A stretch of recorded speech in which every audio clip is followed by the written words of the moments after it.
can't believe that this is Runty. It's gone through a really big growth spurt. So the rest of our quail are about that size, maybe a little bit bigger, that we just put in here. So Runty's still a runt. So we've got, I know for sure those guys are new, and then we've got Runty hiding here in the bushes. Runty, come so everybody can see you. So, you know, still kind of little compared to, but I mean, he's doing great. I mean, he's feathered out a little bit and eating, drinking. He's just a runt, you know, he's just a little slower to grow. And it'd be interesting to see that, does he grow like to full size? Does he at least grow to a standard size? I mean, probably won't be a jumbo, but you know, will he just take longer to grow, or will he, you know, just kind of max out at a smaller size? So unfortunately I had to clip all the wings on the quail, because we had quail that were actually going and flying like at full speed right into this mesh. And one thing I didn't know about quail is that by the time that they see that mesh, by the time they see it's there, by the time they know that they're going to run into it, they can't turn easy when they fly. When they fly, they kind of like to fly straight. And so unlike Thunder, our owl pigeon that we have, where she can turn on a dime, the most that quail can turn is like a very wide turn. And it makes sense because they're fat-bodied animals. Yes, they can technically fly, but they're not meant to be aerodynamic. They're just not. Giant fat bodies compared to the tiny little wings that nature gives them. So if we walk over here, sadly, one of our quail broke her wing when she crashed. And we actually have two quail that broke their wings. Two quail that broke their wings, one quail that's got a little bit of a head injury that I'm treating. And so that's why the ones that are that have the broken wing, they can't fly anyway, sadly. So I didn't bother to clip their wings, because they can't fly anyway. You know, and there was nothing that we could really do for her flight-wise. Even had we not have this problem, there's nothing we could do for her to put the wing, you know, to the point where it would be a flight wing again. Now she can move it just fine. It does sit a little bit above. But you know, with them being such tiny little animals, I was afraid to do too much. I was afraid that I'd break it more if I did too much. So all I did was some, you know, physical therapy with that wing to get it to not stiffen up so much. And she's done a lot on her own just by, you know, using it in this enclosure, just using it in everyday life. She's done her own, you know, kind of exercises that helped it not fuse, so she can actually move that wing almost as much as she can move her other one. But it is, you know, to a certain extent, when she rests it on her back like that, to a certain extent she can't rest it all the way flat like she can her other wing.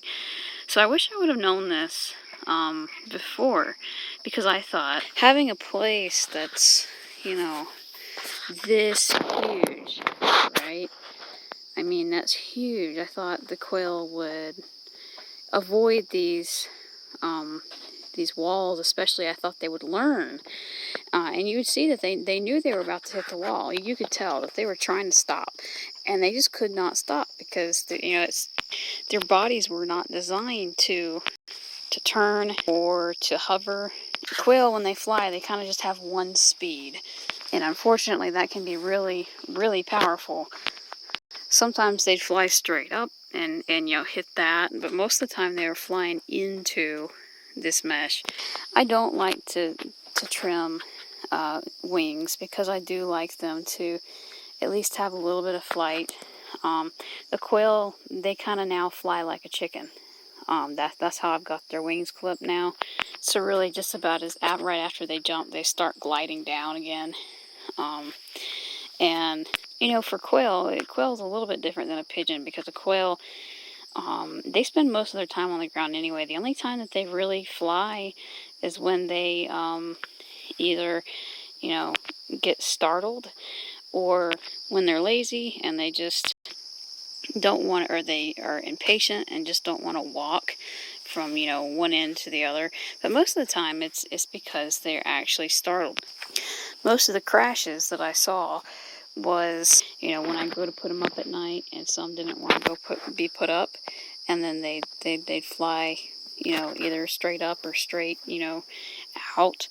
So it was frustrating because, most of the time they weren't doing that. And I thought, well, I'm not going to clip their wings unless it actually becomes an issue. Well, it became an issue when they started breaking their wings and bruising their beaks, and yeah.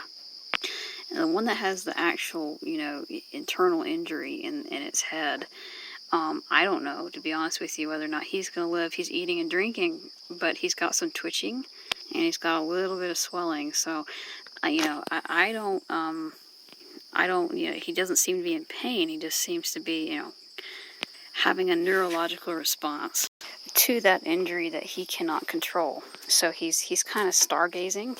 But I will say his stargazing has improved much, much better within just, 4 or 5 days.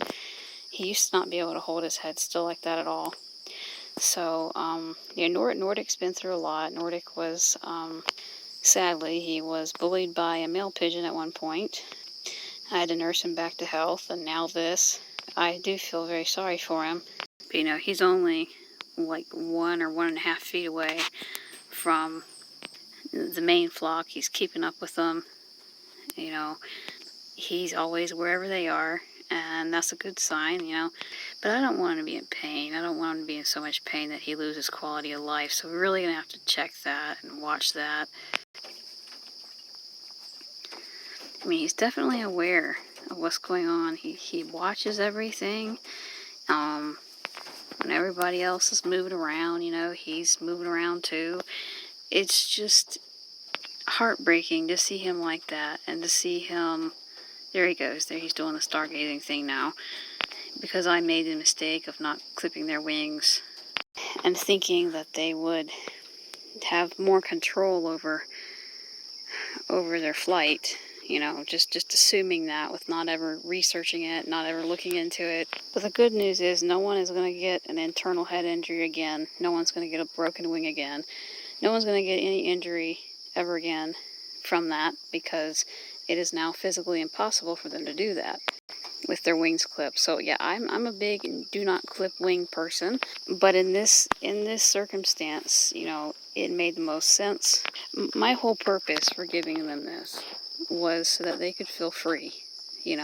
My whole purpose for giving them this giant space is so that they didn't have to stay in a tiny little box, like with 100 other quail packed in like sardines. Most of these quail are jumbo quail, and that's the life that they would have had, because the jumbos are the ones that people usually, raise industrially. And even if it's not on an industrial level, most people in a thing like that, most people would put like 50 quail. It's ridiculous.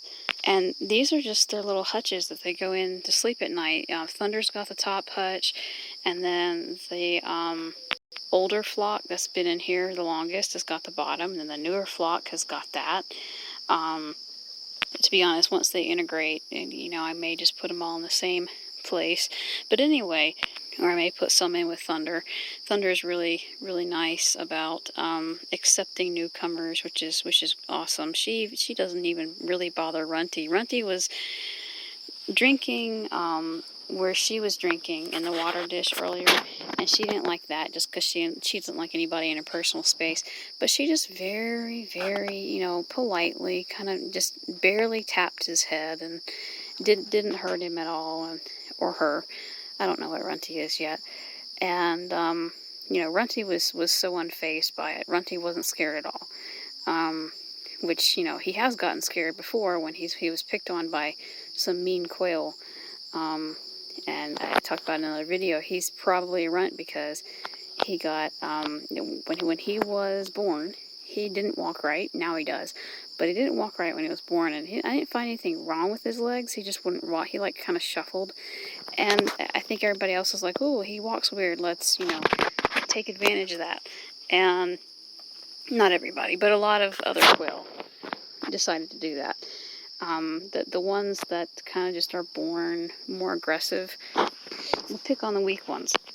So then he got his eyes pecked, and I didn't realize that they were picking on him until he got his eyes pecked, and they were, kind of swollen, and I had to do eye drops and all that.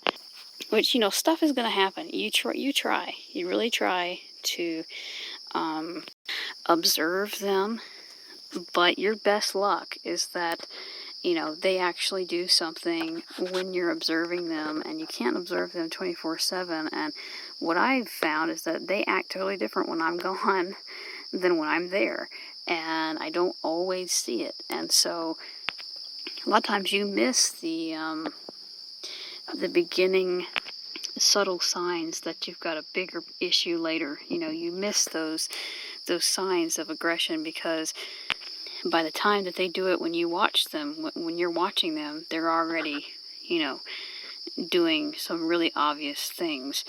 Like that male pigeon that had